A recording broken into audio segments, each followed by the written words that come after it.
Alan Wake 1 really is a unique game. When the game came out, I was way too young. I was also way too scared to play that game. And it was also on the Xbox, which I didn't own, so I was never going to play it. And then last year, the game got remastered, got brought to modern consoles, and you can finally play it on the PlayStation. And I bought it on launch, and I played it for about 4 hours, and I had enough. The story was deep and unique, but the gameplay just didn't gel with me. Control is probably my favourite PS4 game ever, and that game proved to me that Remedy do really good stories, do really weird things, and also can create a really fun gameplay loop. But Alan Wake only has one of them things, and that is a weird story with loads of weird elements, but the gameplay loop just wasn't there. However, Alan Wake 2 is out in just a couple of days, and I honestly can't wait to play that game because Remedy are one of the most unique developers around. And I just love to see developers just do different things and have weird styles. And you just don't get much of that in sort of the AAA space anymore. So is Alan Wake worth playing in 2023? Does the gameplay hold up? Or should you just sit down and watch the cutscenes and maybe experience the story that way? Well, let's find out. Stephen King once wrote that nightmares exist outside of logic, and there's little fun to be had in explanations. They're antithetical to the poetry of fear. In a horror story, the victim keeps asking why, but there can be no explanation, and there shouldn't be one. The unanswered mystery is what stays with us the longest, and it's what we'll remember in the end. My name is Alan Wake. I'm a writer.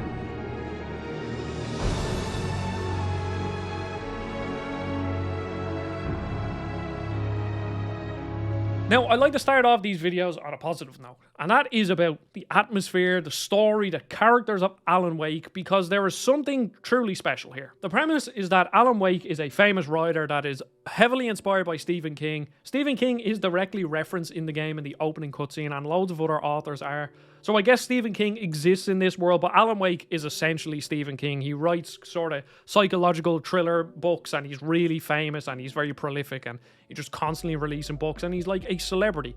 But the game starts where he is on a retreat because he's had writer's block, and he just wants to get away from it. So he goes to this quaint little town called Bright Falls, and that's where the game starts, and that's where the game gets weird, and it just keeps getting weirder and weirder and weirder. The opening section is this weird crawl through a nightmare where Alan is being chased by a character that he wrote out of a book and killed, and he's chasing him, and in the background while you're being chased, the enemy is like screaming things at you like, oh, you'll never be a good writer, and it's almost dealing with like his imposter syndrome as you're running away. And it also introduces you to the mechanics of light and dark, which is basically what this game is all about. All the good things happen in the light, all the bad things happen in the dark. The enemies can only be damaged if you flash light on them. The enemies can't walk into light. So there's a lot of metaphors in this game. And to be honest, I think this narrative is potentially a bit too deep for my brain. I'm a gameplay first kind of player. And yes, I do enjoy narratives, and I do enjoy delving deep into things. Like with Control, I delved into the audio logs and reading the books and trying to understand what the world was all about. And I think one of the great things about Alan Wake 1's narrative is that it's as deep as you want it to be. Now, I will go into full spoilers here, so be warned. But as you get deeper into the narrative, I think that's when it really, really shines, pardon the pun, because you start to question everything.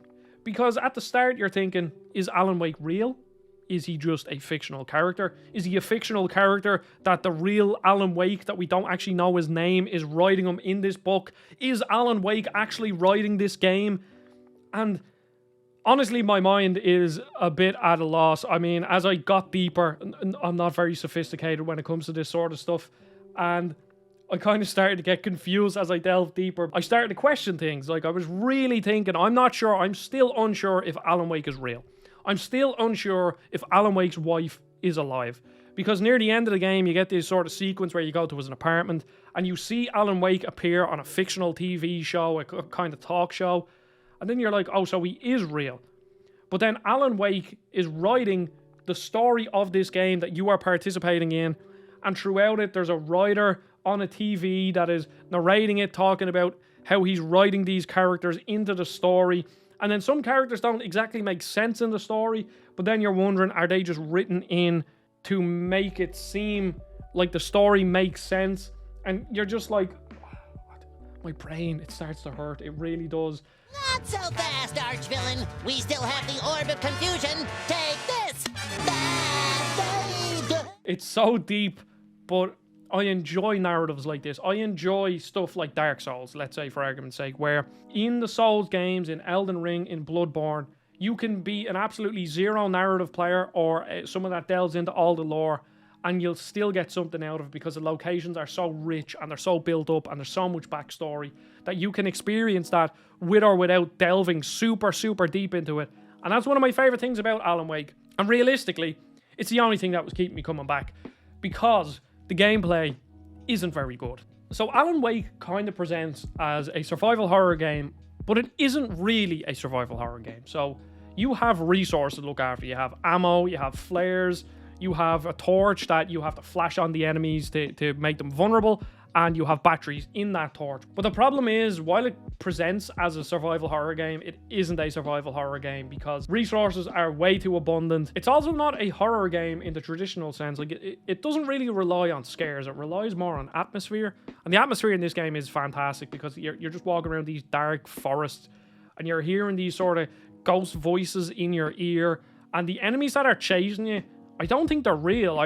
That's my interpretation, is that they aren't real and that they're almost like narrative devices written into the story by Alan Wake to get him moving. I really don't know. As I was saying, I'm very confused on this. Regardless, I still really enjoyed my time with the story at the very least. But the gameplay itself just isn't great. Now, I understand why this isn't a survival horror game, because back then when this game came out, survival horror was on its knees. Survival horror had like a really big surge in popularity, obviously since Resident Evil 2, like in the 90s and the early 2000s. But then once Resident Evil 4 came out, survival horror started to move to more action horror, and survival horror games kind of fell off until, I mean, realistically, like 2017 when Resident Evil 7 came out. Back then, games were becoming more action horror because even Dead Space is an action horror game. It's not a survival horror game. And this game isn't even an action horror game. It's more an action sort of thriller game, which is fine, but I just think that it sort of presents itself as a survival horror game, but it never really fully commits to it, which I understand why, but I would have preferred if it was a survival horror game because there are practically zero stakes while playing. As you are walking through these levels, you're getting chased by these ghost enemies that you have to flash your torch on and then shoot them. But because ammo isn't scarce, you can just pump bullets into them.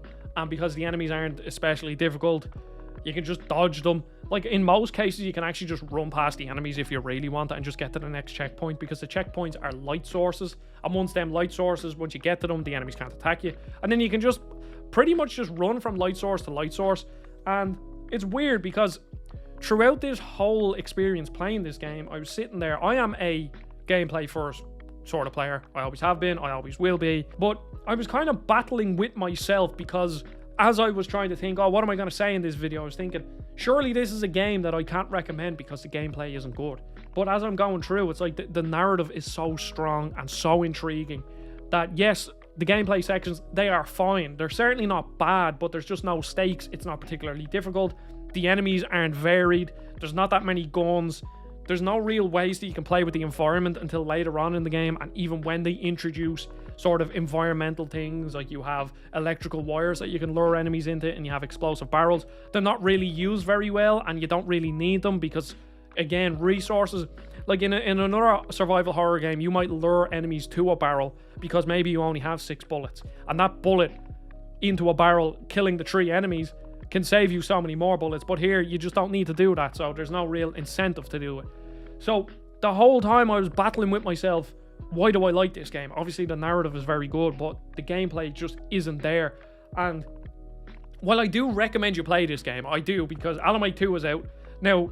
They have said Sam Lake, I think he's the owner or something, he's high up in Remedy. I don't know if he's a creative director or he is the CEO or whatever, but he has said that you can play Alan Wake 2 without having to play Alan Wake 1, which is great because obviously there's a massive gap in between them. But I personally don't think this is a game that you have to like rush out and play. I think this is a game that you could probably watch and enjoy to a certain extent. You can still get the story bits, and you could even watch a couple of videos where they explain, you know, like Alan Wake's story explained, because there's a lot in the game that I think is left up to your own interpretation, and I think it's deliberately done that way because, to be honest, I like when stories leave stuff up to your interpretation, because I think as gamers and creatives, as a lot of us tend to be, we like to create stories in our head. Like I grew up, I was doodling little comics and making stories, and I was making up my own games in my head, and I was playing little games with my little like army soldiers and toys that I had.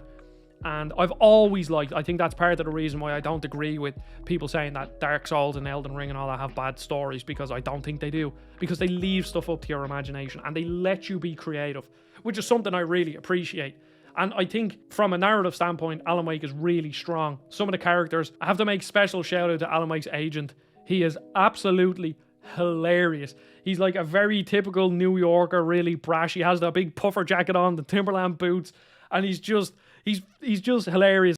What are the Christmas lights for? Protection, man! Like garlic against vampires? He's just a brilliant character. I love him.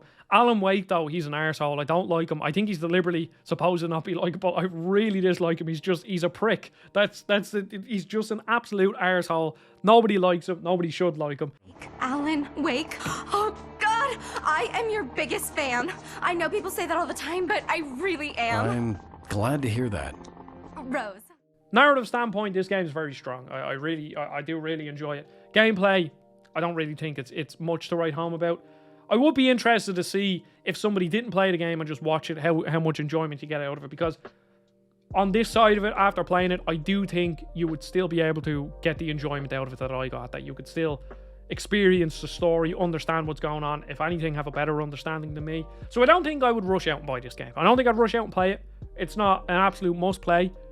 It's a must watch and listen to, because it's fascinating. And Alan Wake 2 is out and I can't wait. This has been a very rambly review, very rambly review, but I really appreciate you watching.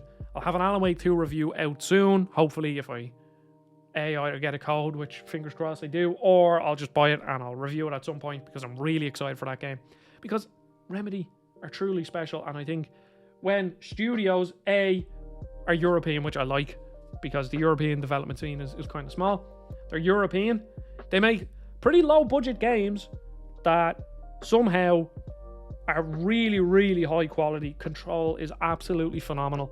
Alan Wake 2 looks phenomenal, and I hope it really is. And yes, I can't wait. So thanks for watching. Don't forget to subscribe. I ramble a lot in this video, but I see you all on the next video. Goodbye.